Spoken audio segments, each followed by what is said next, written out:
sanding disc. I bought a sanding disc kit. It came with this little mini sanding disc. Well, it doesn't work very well. It comes with these little pads, which, if you sand with it, and on very low speeds that is, the pad just jumps right off. I mean, I'm trying to make these boxes, and on the inside here, the sanding disc just keeps popping off, even on low speed. I was very frustrated. I looked on YouTube to see what other people have made, and they come up with, you know, these grindstones that they put these pads on, and either that kind of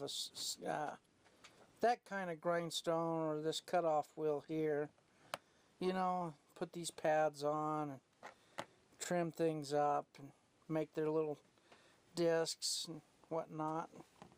That's all fine and dandy, but you got to mess with this little bitty screw in the middle if you're going to put a sanding disc on top of here, and then you get this little screw cutting into your work, and it makes grooves and whatnot, and that ain't pretty good. That's why this one lady I watched, she put like a buffing wheel or some rubber on the end of these, you know, and glued them together, I guess. Well, I don't think that's going to last very long. Not only that, if you get too close to your material, you could cut it with the grinding stone or cutting wheel, or cut yourself with it. So I was like, well, what should I do? I was thinking, well, I got one of these sanding disc pads for my drill, and I was looking at it, and I seen this little outline here.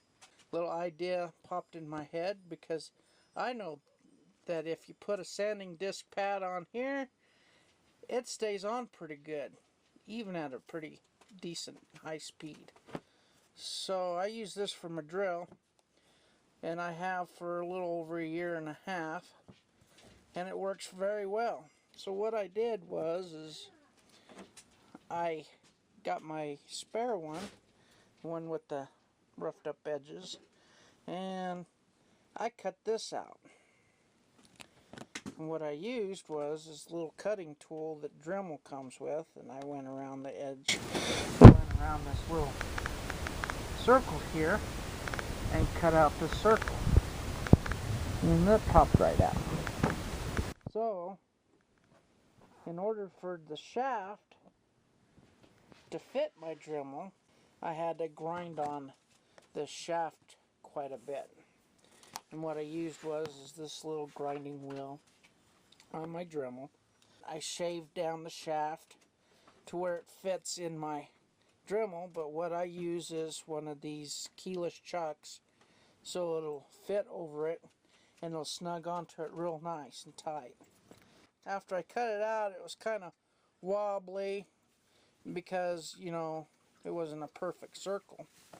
So what I did is I got my sharpening stone, and I put it on the coarse edge, and I put this in my Dremel.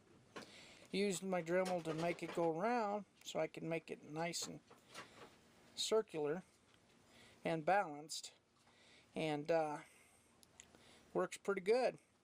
Only thing is if you go at high RPMs, this little rubber expands. So that's why you got this little dip of a curve here. So I think if you just went with medium speed on your Dremel, this rubber piece would be nice and flush. And then I just cut out these little discs here out of my big disc, and I get about 8 of them out of one disc. And what you do is you just peel the adhesive off and then stick it on, and And I've used this to sand this box at the bottom, and it works pretty good.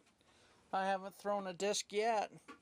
And on this one, when I was using my little sanding disc thing that I bought for my Dremel, which I paid 10 bucks for, well, I threw 2 pads, so it didn't work too well. And as you can see, I still have just the one on this one that I made. So this works out pretty good. So hopefully you can do something similar to this, maybe even better, and tell me if it worked out for you. Have a nice day.